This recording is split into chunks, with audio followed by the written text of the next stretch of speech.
박첨지의 늙은 내외가 공동묘지를 떠나서 제 집, 제 움막으로 향한 것은 거의 황혼이 되어서였습니다. 그들은 오늘 자기네 외아들 만드기를 이 공동묘지에 묻었습니다.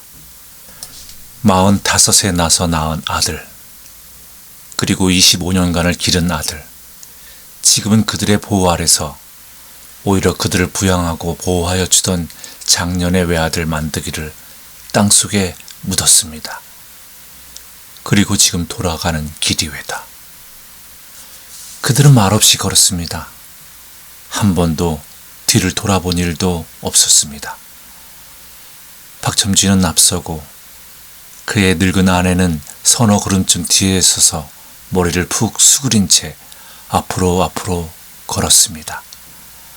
사면을 살펴보지조차 않았습니다. 한마디의 말도 사귀지 않았습니다. 심리쯤 와서 다만 한 번 늙은 아내가 제 늙은 그 지아비에게 좀 쉬어서 가기를 제의하였습니다. 그 말에도 박첨지는 발을 멈추지도 않았습니다. 쉬기는 발목이 썩어졌냐? 이렇게 호령할 뿐 뒤를 돌아보려도 아니하고 모르는 듯이 그냥 갔습니다. 아내도 두 말을 하지 않고 조용히 따랐습니다. 그리고 이 한마디의 말이 묘지에서 시내까지 30리를 걸을 동안에 그들 내외가 사귄 다만 한마디의 말이었습니다. 그들이 자기네의 움막까지 이른 때는 날은 벌써 깜깜이 어두운 때였습니다.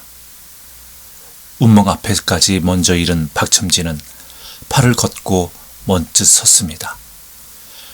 뒤를 따라오던 아내도 섰습니다. 자기의 뒤를 따라서 같이 서 있는 아내에게 박첨지는 손을 들어서 움막의 문을 가리켰습니다. 먼저 들어가. 아내는 힐끗 남편을 쳐다보았습니다. 그런 뒤에 모른 채 하고 그냥 서 있었습니다.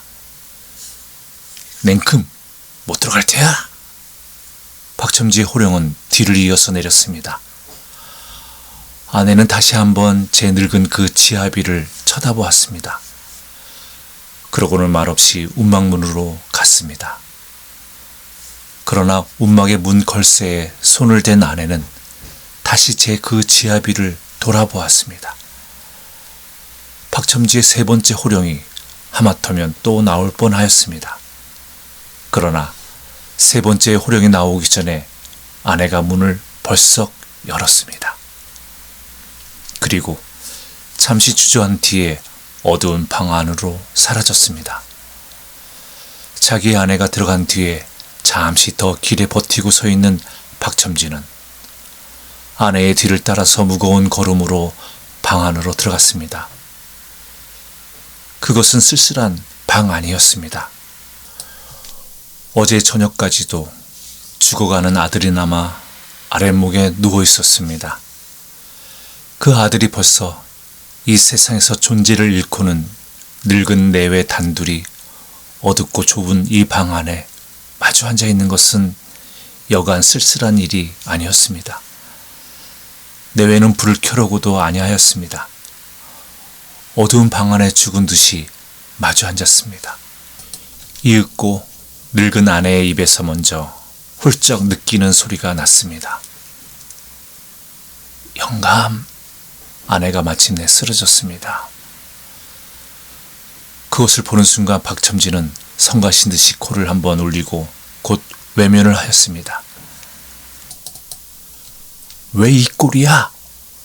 커다란 호령이 그의 입에서 나왔습니다. 아내는 남편의 호통에 한순간 울음을 끊었습니다. 그러나 끊었던 울음은 그 다음 순간에 더욱 큰 통곡으로 변하였습니다.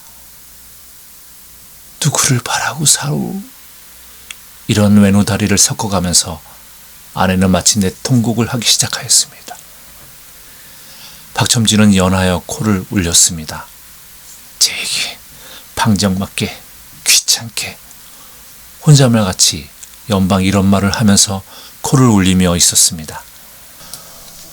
그러나 이렇게 아내의 울음을 저주하는 그의 늙은 눈에서도 눈물이 하염없이 흘렀습니다.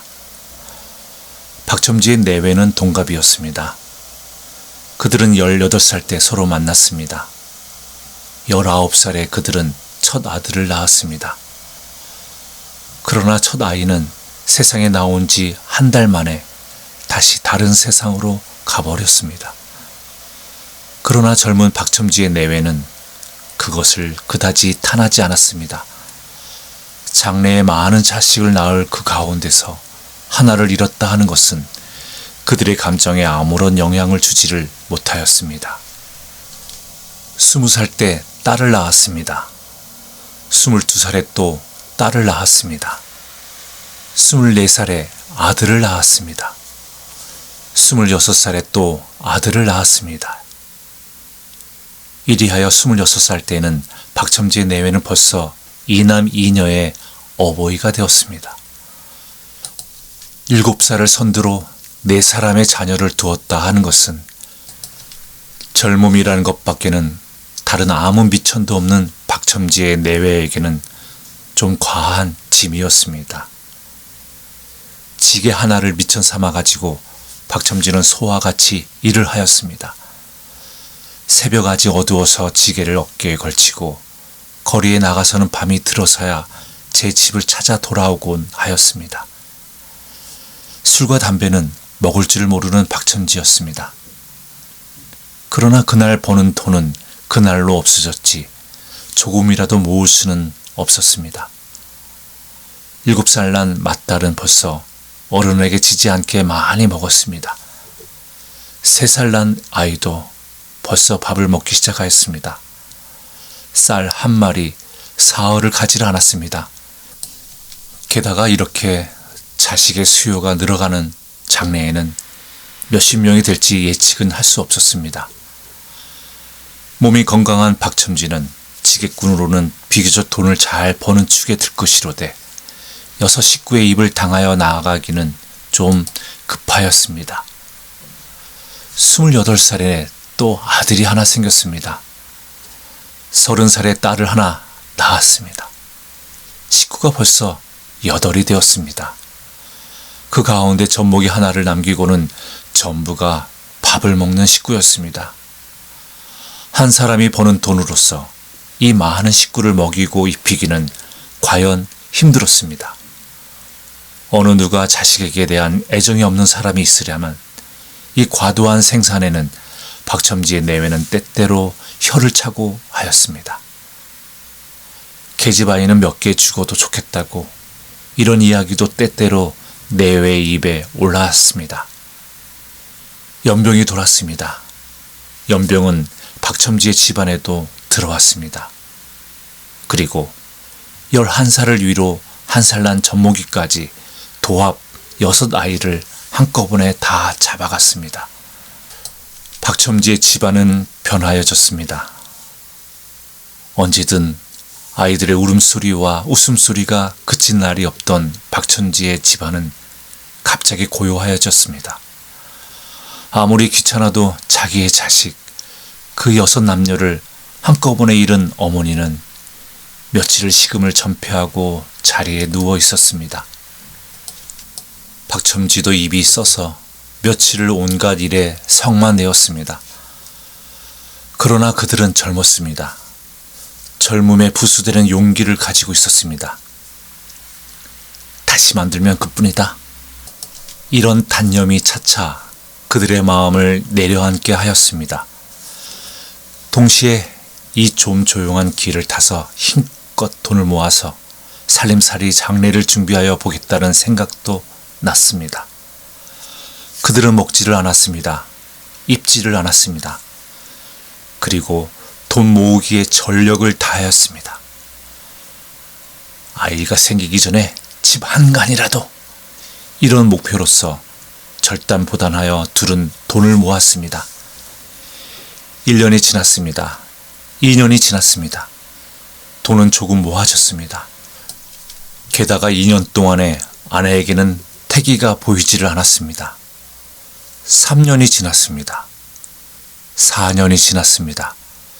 자그마한 오방살이가 하나 생겼습니다. 아내에게는 역시 태기가 보이지 않았습니다. 5년이 지나고 6년이 지나서 돈 몇백 냥이 앞서게까지 되었지만 웬일인지 아내에게서는 태기가 보이지를 않았습니다. 처음 1, 2년은 무심히 지났습니다. 그 뒤 1, 2년은 이것을 오히려 다행으로 여기고 지냈습니다. 그러나 산을 끊은 지 5, 6년이 지나도록 다시 태기가 보이지 않을 때 그들 내외는 겨우 걱정하기 시작하였습니다. 더구나 그때는 그들의 나이가 35, 6살, 젊음의 용기가 차차 줄어지고 인생의 항로의 험하고 고적함을 겨우 느끼기 시작할 나이인지라 무릎 위에 자식을 안아보고 싶은 욕구가 차차 강렬히 생기기 시작하였습니다. 매달 기한을 어기지 않고 몸을 할 때마다 박첨지는 역정을 내고 하였습니다. 다리를 찢어버리겠다고 저주까지 하고 하였습니다. 그리고 이전에 한꺼번에 죽은 6자식 가운데서 그중 못난 놈 한 놈이라도 그저 남아있었더라면 좋겠다는 한탄을 늘 하고 하였습니다. 동시에 돈벌이에 대한 열성이 급격하게 줄기 시작하였습니다. 이전에 그렇게 흥이 나서 밝기 전에 나가서 어두워서야 들어오던 그가 차차 지금은 핑계만 있으면 하루 종일 집안에 누워있기를 즐겨하였습니다. 40고개도 어느덧 넘어섰습니다. 자식이 없는 중년 내외의 살림은 불안과 불평뿐이었습니다. 남편은 바깥일에 역정을 내었습니다. 더구나 장래라는 것을 생각할 때는 박첨지는 끝없는 불안을 느끼고 하는 것이었습니다. 커다란 암흑, 자기의 장래에 대하여 이것밖에는 아무것도 발견하지를 못하였습니다. 어떤 암흑이 어떻게 있는지는 알 수가 없되 막연하나마 그의 앞에 걸려있는 것은 끝없는 암흑뿐이었습니다. 차디찬 가정, 그 가운데서 정의와 동정을 아울러 품은 중년의 내외는 고적한 그날을 보내고 있었습니다. 그들이 44살 나는 해 어떤 달 아내는 월경을 건넜습니다. 처음에는 아내는 그것을 다만 단산의 징조로 알았습니다. 벌써부터 생산에 대하여는 단념을 하였던 그였지만 이 절망적 현상의 아내는 다시금 가슴을 죄었습니다. 이 일은 남편에게는 말하지 않았습니다. 그랬더니 1-2달 지나면서부터 그의 입맛이 현저히 달라졌습니다. 3달이 지난 뒤에는 잉태한 것이 분명하여졌습니다. 이리하여 세상에 나온 것이 만득이였습니다.